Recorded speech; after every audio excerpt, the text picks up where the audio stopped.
नारायण मित्र वाचव रे.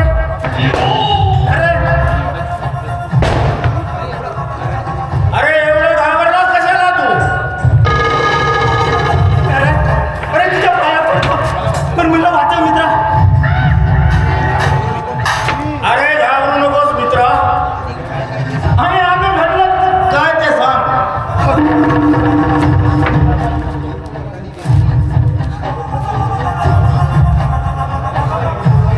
एखादी व्यक्ती जर मागे लागली असती तर त्याला केव्हाच कापून फेकला असता. पण माझ्या मागे पोलीस लागलेत मित्रा. अरे पोलीस कशा पण लागले तुझ्या मागे पोलीस? आणि काय केलंस तू? काय केलंस? साला तो सदा भोसले साला त्यानं माझ्या नावाची रिपोर्ट दिली. अरे तो साला भिकारी सदा भोसले आणि त्या साल्याची एवढी हिंमत आणि त्याला रिपोर्ट का दिलेले? साल्याची पोरगी मनात भरली. सालीला म्हणालो की एक रात्र माझ्याशी काढ, त्याच्या बदल्यात 500 रुपये घे. 500.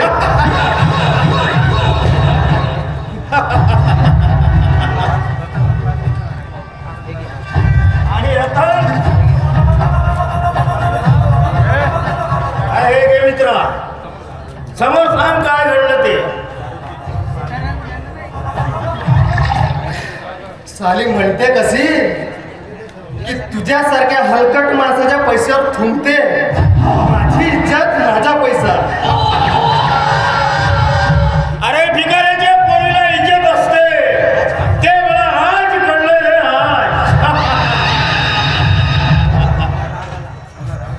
मला आला राग. तिच्या इज्जतीवर उपतून पडलो आणि तिच्या इज्जतीची अप्रूपूर्ण इकडून तिच्या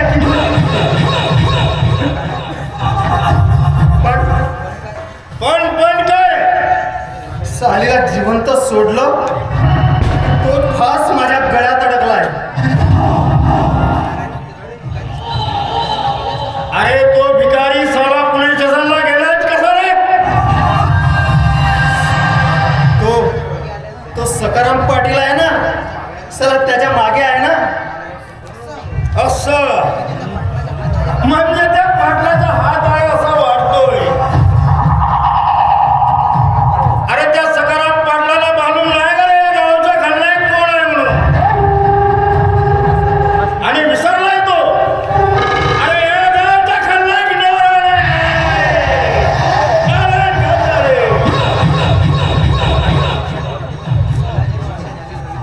मला जर शिक्षा झाली तर पहिला निशाणा तो सकाराम पाटील असेल. नाही आता. अरे तो आमचा संधी आहे आणि आमच्या मनाच्या स्वार्थामध्ये गुंतलो आहे रे रतन. काही नाही. अरे गावातील निम्म्यापुरी पाठवलास तू आणि मग या सरता तसं काय बघितलास? अरे तो अबोल चेहरा आणि हसून भरलेला बांधा आणि गोळ्या गाळात पडलेली खडी मनात कशी खरबडतोय.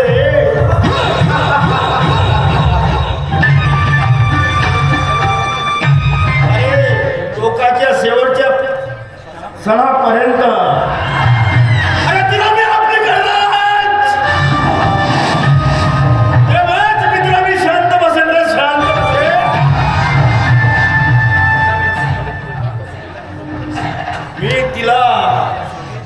मी आपल्या हवेत म्हणणार आणि तेव्हाच माझ्या मनाला शांती मिळेल मित्र.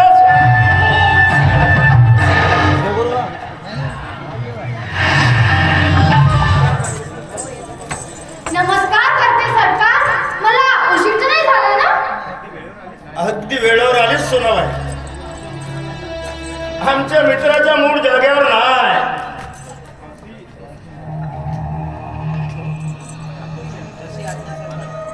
जशी आज्ञा सरकार. मित्र नारायण, अरे इकडे माझ्या गळ्यात हात अडकलाय आणि तुला नाचताना सुचतंय. अरे रतन, त्याच्या उपाय आहे मित्र. तू मागता मोज कर मोज असं म्हणतोय. होय. मग चंपाबाई, करा की सुरुवात.